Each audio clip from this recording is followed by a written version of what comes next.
अच्छा, हजूर पर जादू हुआ। तफसीर खाजिन के चौथी जिल्द सूरत फलक और सूरत नास की तफसीर में ना उन्होंने ये बात नकल की है।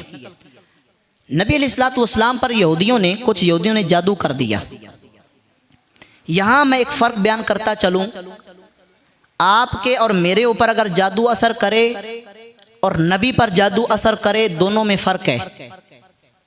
नबी पर जब जादू असर करता है तो अकल और दिल के ऊपर असर नहीं करता, और आम इंसान के ऊपर जब जादू असर करे तो उसकी अकल पर भी और दिल पर भी जादू असर कर सकता है, लेकिन नबी का दिल और अकल जादू से महफूज रहता है।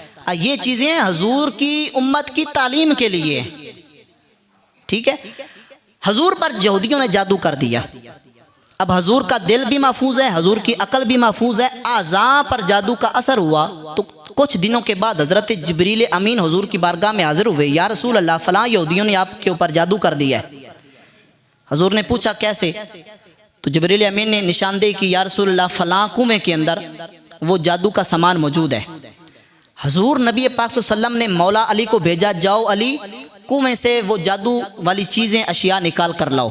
मौला अली गए, उन्होंने कुएं का सारा पानी निकाल दिया और वो एक पत्थर, एक नीचे से पत्थर निकला, उस पत्थर के नीचे एक मोम का बुत बना हुआ था। उस बुत के अंदर सुइयां लगी हुई थी 11। कितनी सुइयां? 11। मौला अली वो उठा करना नबी पाक सल्लल्लाहु ताला अलैहि वसल्लम की बारगाह में हाजिर हो गए। अब अल्लाह रब्बुल इज़्ज़त ने सूरत फलक और सूरत नास का नुज़ूल फरमाया। अल्लाह ने फरमाया, प्यारे हबीब, ये दो सूरतें हैं, सूरत फलक, सूरत नास। फरमाया पहली आयत पढ़ो, कुल आऊज़ु बिरब्बिल फलक। अल्लाह ने फरमाया एक सुई उस मोम से निकालो, उस बुत से निकालो। कुल आऊज़ु बिरब्बिल फलक, एक सुई निकाली। मिन शर्रि मा खलक, दूसरी निकाली। व मिन शर्रि गासिकिन इज़ा वक़ब, तीसरी निकाली। व मिन शर्रि नफ़्फ़ासाति फ़िल उक़द, चौथी निकाली। व मिन शर्रि हासिदिन इज़ा हसद, पांचवी निकाली। इसी तरह दूसरी सूरत सूरत नास पढ़ी।